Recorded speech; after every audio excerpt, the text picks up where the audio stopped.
The officers arrived over on an address on Lamar there in Haysville, Kansas, where they contacted the girlfriend of the individual, and she showed them a series of texts that also concerned the Haysville police officers that they had a suicidal individual and felt that either A, he had already committed suicide or was looking in that direction.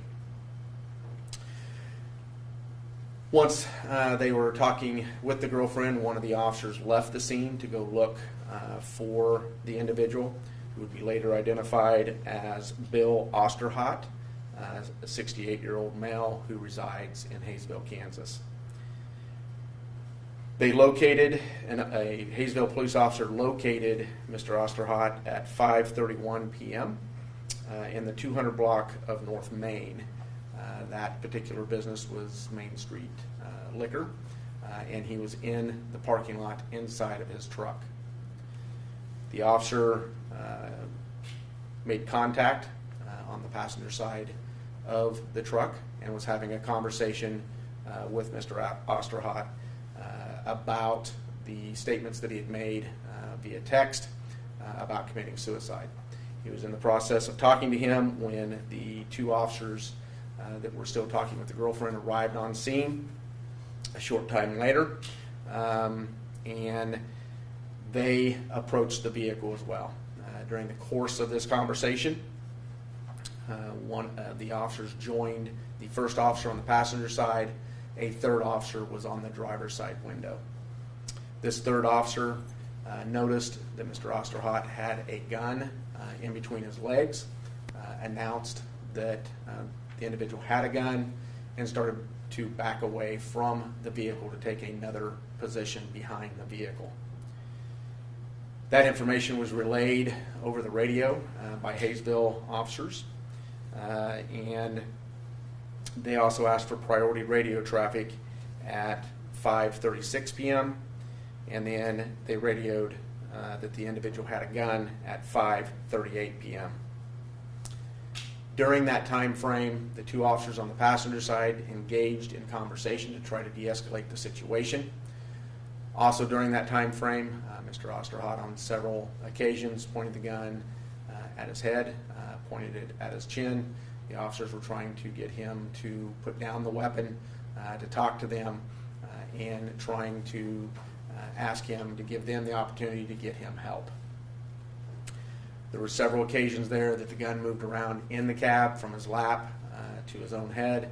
He made more suicidal statements, and then he asked for the officers to shoot him.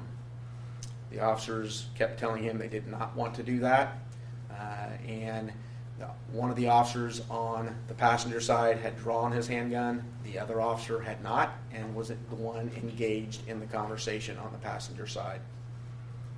At 5:42 p.m., Haysville officer radios that shots have been fired and requests EMS to the scene. At the time that they were speaking to him and he had the gun placed to his head, he made a deliberate move. Let me rephrase that. He made a deliberate swing of his arm and pointed the gun directly at one of the officers on the passenger side of the vehicle.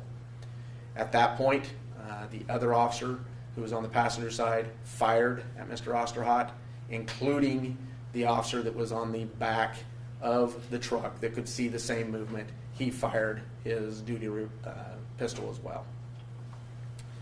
At that point, Mr. Osterhott had dropped the gun, and Haysville started the process of trying to get EMS on scene, and then removed Mr. Osterhott from the vehicle and started performing CPR on him until EMS arrived. It was a short time after EMS arrived that they pronounced Mr. Osterhott as deceased. There were two sheriff's deputies that arrived on scene just shortly before the shots were fired, so they were witnesses as well. There was another Haysville officer that did not fire any rounds, and he was a witness as well. From the alert system that we have, which is the Wichita Sedgwick County Advanced Law Enforcement Response Team, I'd asked Chief Whitfield if he wanted us to do this officer-involved shooting investigation. He agreed that that would be the best way to do it, since we're set up jointly with the Wichita Police Department to investigate these independently. So far, through our investigation, that is what we have found. We ask that, because we've seen the news reports as well, that some folks came to you all with video of the incident, or have made statements to the media about this particular incident as witnesses. We have not identified all of those folks, and so we ask that anybody that may have video or was a witness to this particular event, that you call us, our investigation section, at 660-5300. Just like with any other investigation, we are the gatherer of the facts, and then we present those facts to the district attorney's office, who then determines if there will be any charges that are filed. We are not done with the investigation. We still have a lot to do, but this is the preliminary part of the investigation that we can relate to you. Next, we'll go to, we have a still shot that shows Mr. Osterhott with that weapon, and shows him pointing it towards one of the officers on the scene. And we will have thumb drives for you for the still shot, along with the small snippet that you'll see. The snippet is very short, and so that's why we'll provide you with the thumb drive. So if we can show the snippet, please.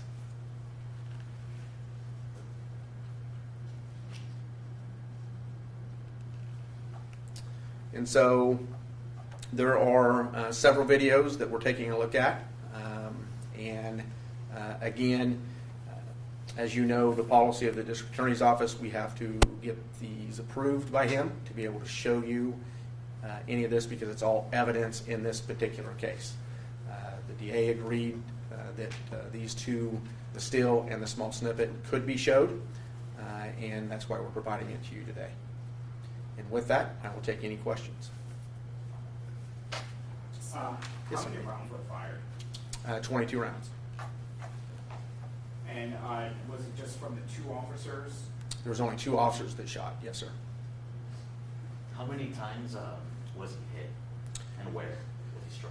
Yeah, so the autopsy was finished yesterday. We do not have the autopsy report back yet.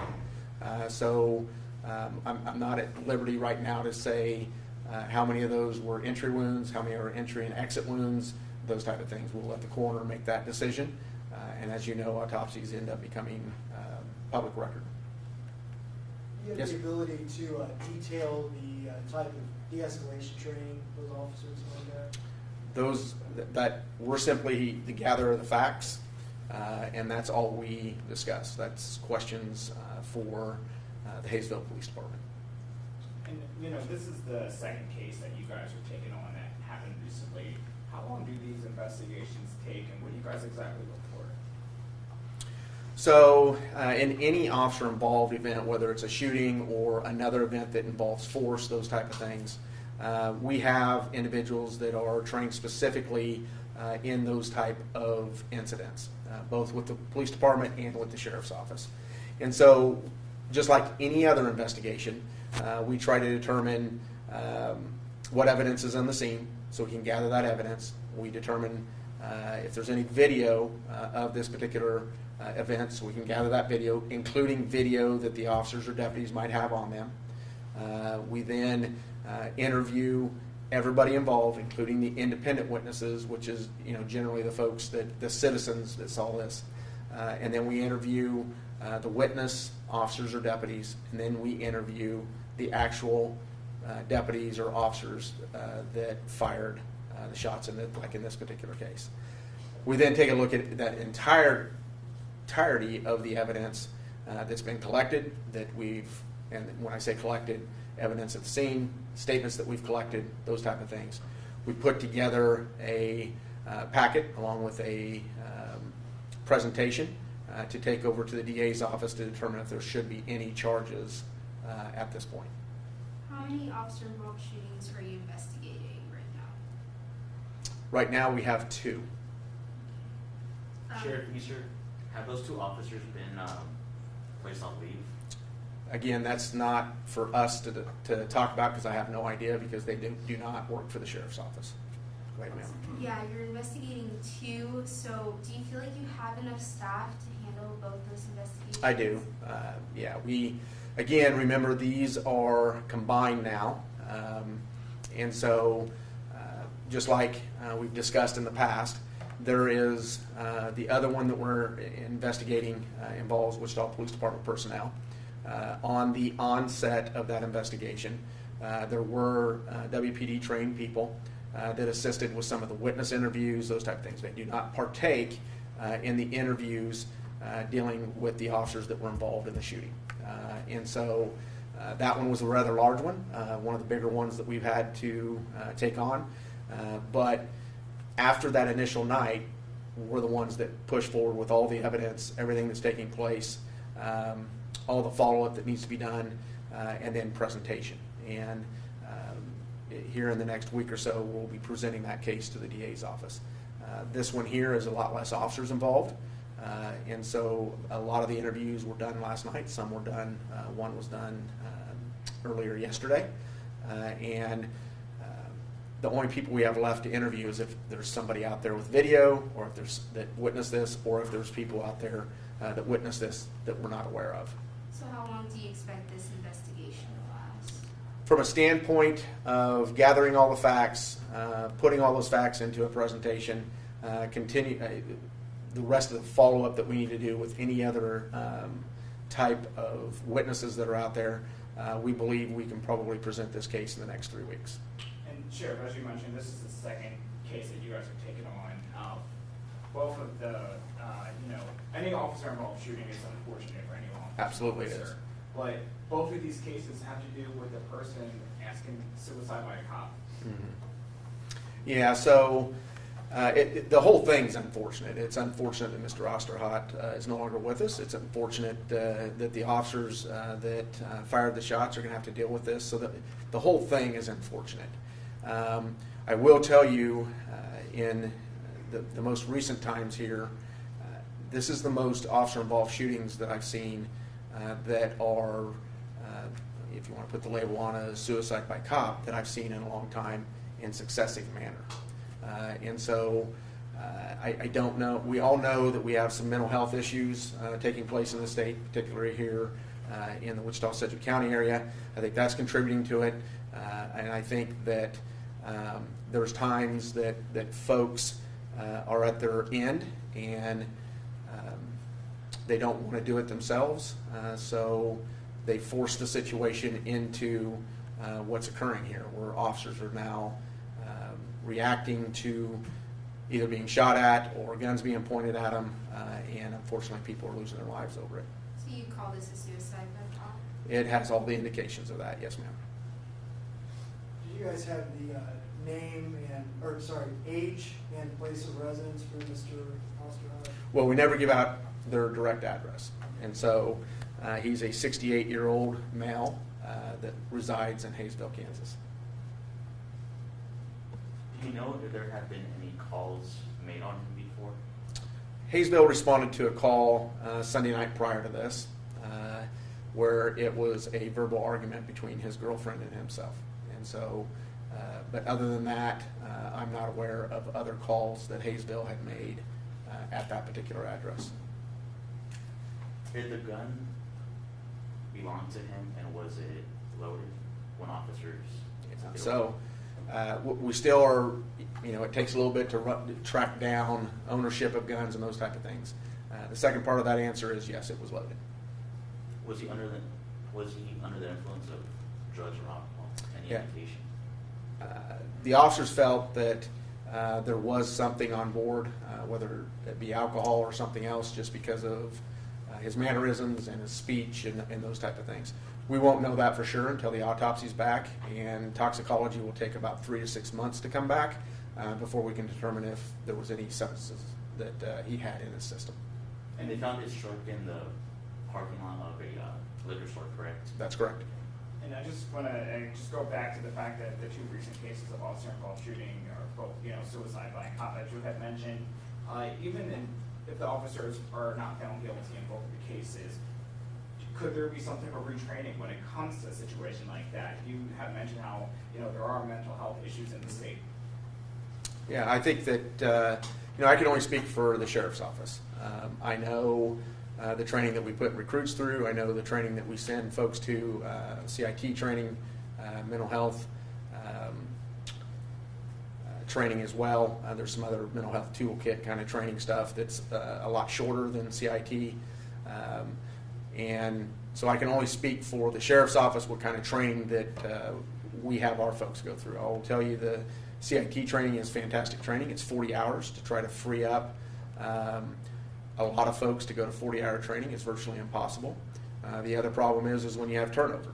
And so we have a whole lot of folks or deputies that have been trained inside the facility, inside the jail. The problem there is our turnover. So once we get them trained, they leave. So there's not a catch-all kind of one training fits everybody, and we try our best to get the most amount of folks that we can to the training. On the flip side of that, in our training academy, we teach a lot of different aspects to different types of situations to create some distance, try to de-escalate, those types of things. And so I think there's a concerted effort out there, and I know a lot of the law enforcement agencies across this county attend those trainings as well. In the end, we can put on all the training we want, but when somebody takes on the responsibility of creating an action that puts others in danger, it can end very badly. Still a long investigation ahead. Is there any indication at this point if there was anything these officers could have done for this situation to have ended any differently, or would you almost say that the video kind of speaks for itself? I'm really not going to get into any of the what ifs or those type of things. We're simply here to gather all the facts, provide those facts to the district attorney's office, and for the district attorney to make a decision on if any charges should be filed. All of this information will be shared once that is done and over with the Haysville Police Department, so they can dissect it if there's any type of additional training or additional type things that they want to take a look at.